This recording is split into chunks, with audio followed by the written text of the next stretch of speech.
Olá, sejam bem-vindos a mais um Pingos de Algoritmos. Hoje vamos falar um pouquinho sobre funções e procedimentos. Bem, nós já estudamos, que um algoritmo nada mais é do que uma sequência de comandos. O algoritmo tem início, tem N comandos que são executados e tem fim.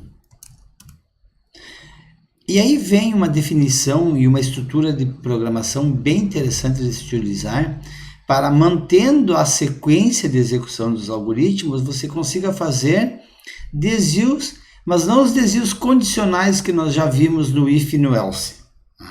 Na verdade, é um desvio na funcionalidade do bloco.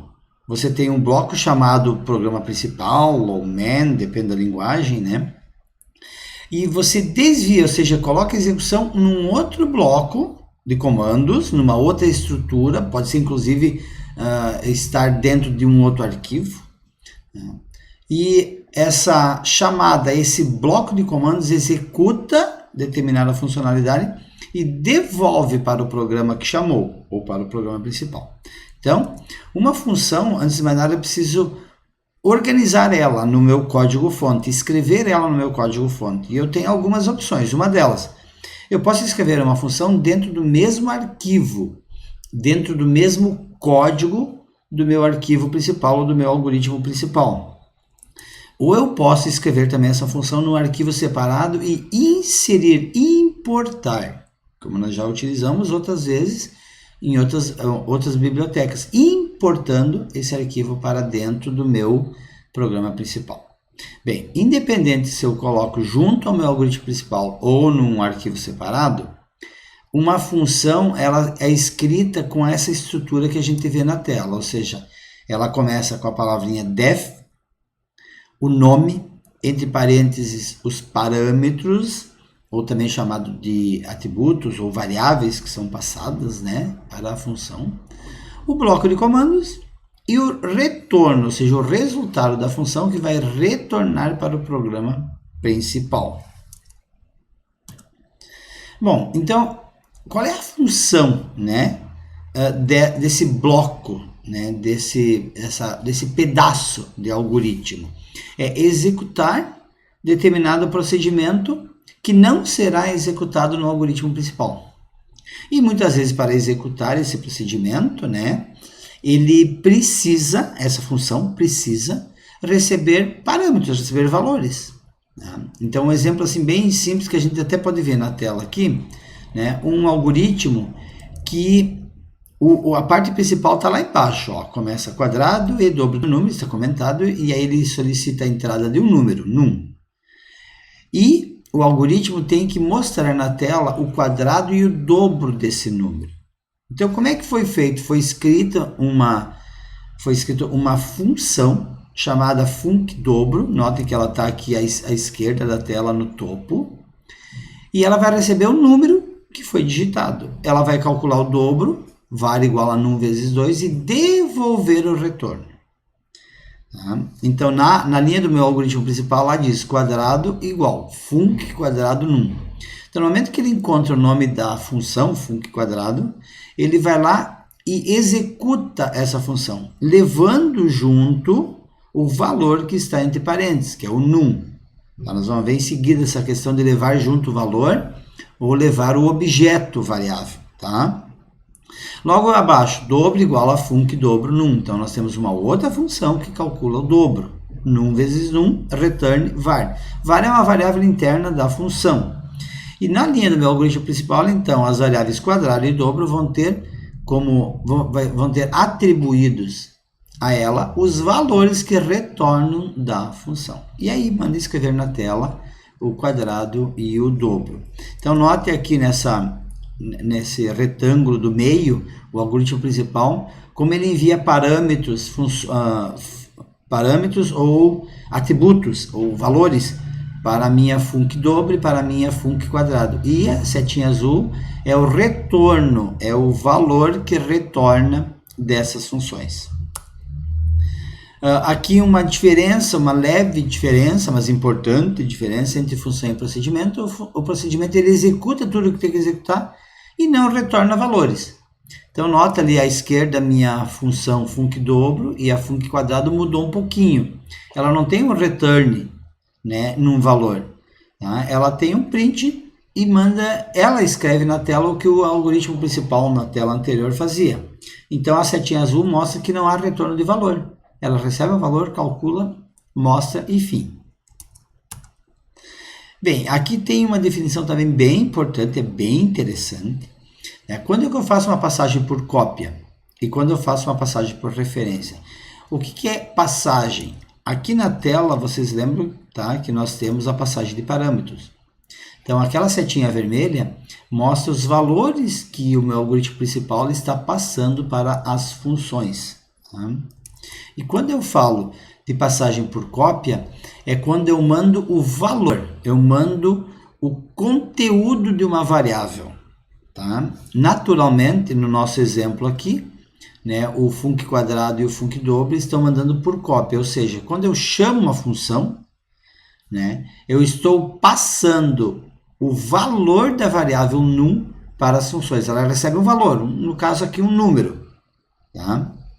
Agora, se eu quero passar por referência, quando que eu passo por referência e o que é passar por referência?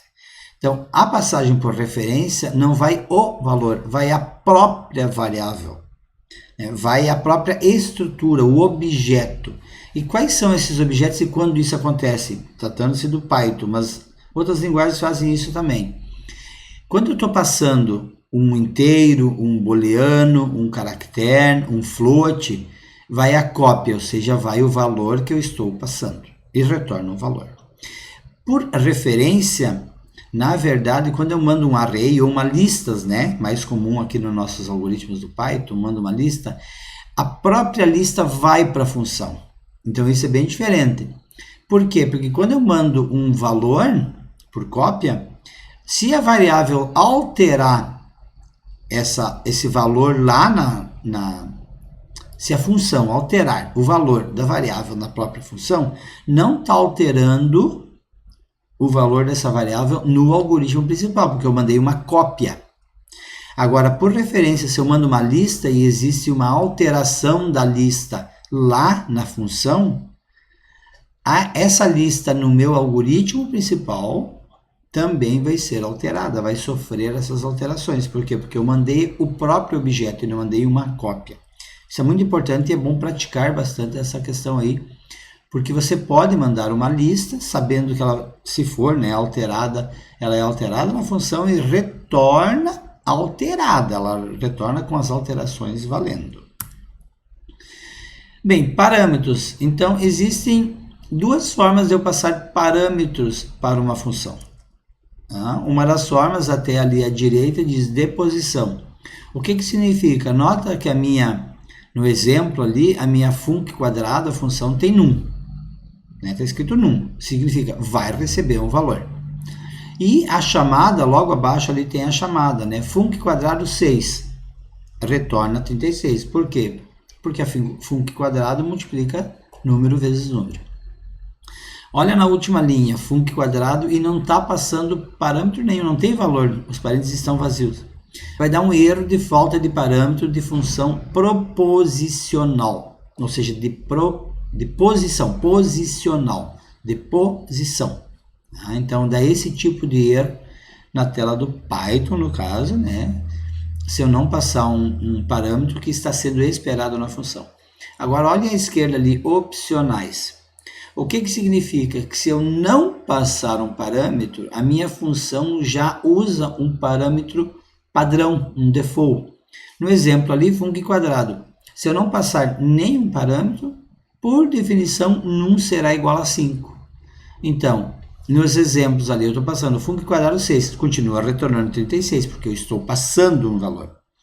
Agora, na de baixo, func quadrado vazio, né, retorna 25. Por quê? Porque como eu não passei nada, ele define que num igual a 5, quando não vem parâmetro, 5 vezes 5, 25, vai retornar sempre o 25. Tá?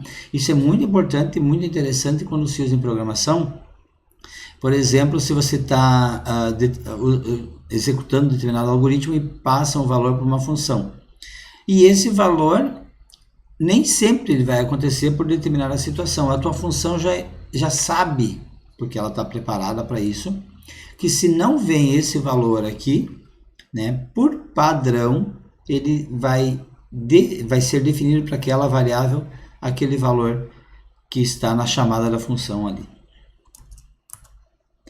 Bom, e variáveis globais, então, para finalizar, são aquelas que acontecem durante todo o meu código, tá? Seja no código fonte ou na função. Porque isso é importante, tá? Aqui tem um exemplo, né, na janelinha da esquerda, de var global igual a 10. É uma variável que foi, né, criada fora da função. A função func multiplica logo abaixo, não está criando a variável, não está definindo nada, só está recebendo um número e está multiplicando esse número pela variável global. Tá? Essa variável global foi criada fora da função, então ela é global. Se eu crio uma variável dentro da função, por exemplo, a variável var, ela só existe na função. Tá? Agora, a var global existe fora da função, ela foi criada fora.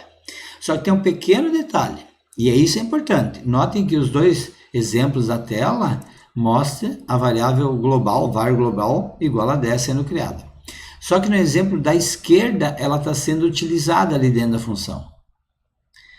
Só que ela está sendo utilizada, mas o algoritmo ou a função não foi avisada que essa variável é global, ou seja, ela existe em todo o meu código. Agora olha na esquerda o exemplo ali do func multiplica. A primeira linha logo abaixo da definição da função está em negrito inclusive, global, var global. Então se eu vou utilizar uma variável global dentro de uma função, ou seja, uma variável que ela vive, né? Ela é reconhecida, ela pode ser utilizada em todo o meu algoritmo, inclusive nas funções. Dentro da função eu tenho que dizer, essa variável é global, certo? E aqui uma prática. Então nós vamos fazer um algoritmo na prática e eu vou mostrar para vocês esse algoritmo, já deixei ele pronto de uma forma sequencial. Eu vou transformar esse algoritmo então no uso de uma função. Tá? Então aqui ele funciona. Qual é a ideia desse algoritmo? Eu digito uma largura e uma profundidade de um terreno, ele multiplica a área e o perímetro e diz se o terreno forma um triângulo ou um quadrado. Né? Desculpa, um retângulo ou um quadrado. Então aqui ó, os lados são iguais, largura e profundidade é um quadrado. Bem simples. Né? Eu vou transformar isso aqui então num algoritmo que trabalha com funções. E vou definir uma função chamada, por exemplo, que calcula, né, a área. Tá? Calcula a área. Essa função vai receber dois números, a largura e a profundidade. Eu estou criando duas variáveis quaisquer ali, chamada L e P. Tá?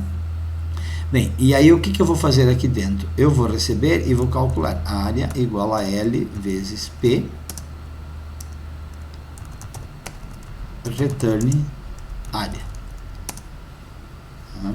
E já vou criar aqui def perímetro L vezes P. Nota, eu estou criando então as variáveis L e P, tá? L e P. Nas duas, vamos ver aqui então, eu só tenho que cuidar que aqui a minha função é área, eu vou chamar assim ó, de C área, calcula área. E aqui C perímetro, tá? C perímetro. Porque eu vou usar as variáveis, né? Área e perímetro. Então eu não posso ter a função e o nome da variável. Algumas linguagens até permitem, tá? Mas aqui a função é uma estrutura e nome de variável é outra estrutura. Mas é bom não confundir. Então vamos deixar assim. Que aqui a minha variável perímetro é igual ao lado vezes 2 mais a profundidade vezes 2. Obviamente, se fosse um quadrado, é só lado vezes 4, né, que é a soma. Então, perímetro é a soma, né, dos lados. Return perímetro. Muito bem. Então, são as duas funções que vão receber dois valores, largura e profundidade, calcular a área, devolver a área, calcular o perímetro, devolver o perímetro. aqui eu continuo digitando, aqui já é meu algoritmo principal. Só que a área, ao invés de calcular a área, eu vou chamar a função cArea, passando os dois valores, largura e profundidade. E o perímetro é a mesma coisa. Eu vou chamar o meu calcula perímetro, passando também a minha largura e a minha profundidade para que ele calcule e me retorne. Vamos ver aqui, ele está me avisando, coisa boa, ele me avisa quando tem algum probleminha, eu estava usando o nome de função errado. Vamos executar, vamos fazer o mesmo, 12 por 12. Está ali, ó, a área, o perímetro, o terreno forma um quadrado. Vamos botar aqui 12 por 15. A área 180, perímetro 54, o terreno forma um retângulo.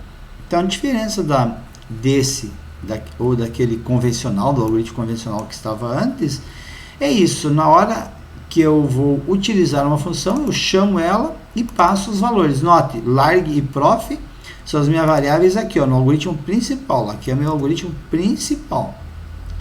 E aí eu estou chamando uma função. Ele vai lá na função, verifica, tem dois parâmetros, eu estou passando dois parâmetros, dois valores. Ele calcula utilizando o L e o P. Então, note, o L e o P são argumentos, ou parâmetros, ou valores da função para calcular a área. E devolve a área aqui. Então, note que essa variável área aqui na função cArea não é a mesma variável área aqui. Senão não precisaria retornar, era só calcular, ela já assumiria esse valor. São coisas diferentes. E aí entra aquele detalhe que eu posso aqui criar variáveis globais aqui dentro, do tipo assim, área igual a 0, para criar aqui dentro, ou definir uma variável aqui dentro. Só que daí aqui eu teria que dizer que a área é uma variável global. Tá? Eu teria que avisar que a área é uma variável global se eu for utilizar a variável global. Tá? Não é o caso aqui, certo? Então aqui tem um exemplo simples, né, de um algoritmo principal com duas funções. Poderia criar uma terceira função para escrever na tela, e aí poderia ser um procedimento, porque não retorna valor. Um procedimento para identificar se é um quadrado ou um retângulo. Né? Então, eu espero que vocês tenham gostado, né, e tenham aproveitado mais esse pingo dos algoritmos aí para conhecer um pouquinho mais sobre funções e procedimentos.